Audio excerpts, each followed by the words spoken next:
தயிர் குழம்பு பண்ண போகிறோம். ஓகேவா? தயிர் குழம்பு பண்ண போகிறோம்.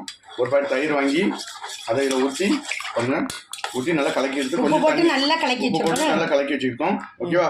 ஒரு என்னென்ன கொஞ்சம் பச்சை மிளகாய், கருவேப்பிலை, வெங்காயம், ஒரு வெள்ளைக்கூடு கொஞ்சம் வெட்டி வச்சுருக்கோம்.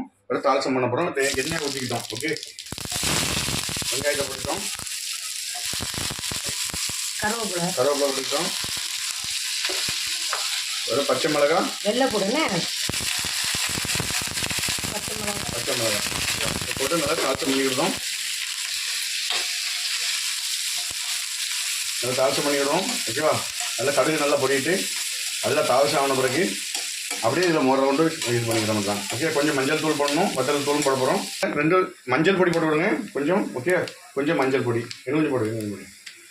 கொஞ்சம் மஞ்சள் பொடி போடுங்க. நல்ல மிளகு பொடி, நல்ல மிளகு பெப்பர். ஓகே, போட்டு லேசாக வசக்கிக்கணும் போட்டுடுங்க உரப்புக்கு. ஓகேவா? ஓகே, அதே பண்ணிடுவோம். கிண்டு நம்ம வச்சுக்க மோர்களை கலக்கி வச்சிருக்க மோரில் போட போகிறோம். ஓகே, ரெடி மிக்ஸ் பண்ணிக்கிறோம். மோர் வந்து ரெடி. ஓகேவா? பாருங்க, ஏன்னா மோரை இன்றைக்கி விட்டு நம்ம இது பண்ணக்கூடாது. போட்டோம் அப்புறம் மோர் தெரிஞ்சிடும். இன்றைக்கி மோரை ரெடி பண்ணி இப்படி தான் பண்ணணும். ஓகே, இதே மாதிரி நீங்களும் மோர் குழம்பு பண்ணி குழந்தைக்கு கொடுங்க, நீங்களும் சாப்பிடுங்க. அருமையாக இருக்கும். சோத்துக்கு, சாப்பாட்டுக்கோ, பழசுக்கோ எல்லாத்துக்கும் நல்லாயிருக்கும். ஓகே, மீண்டும் அடுத்த வீடியோவில் சந்திப்போம். நன்றி, வணக்கம்.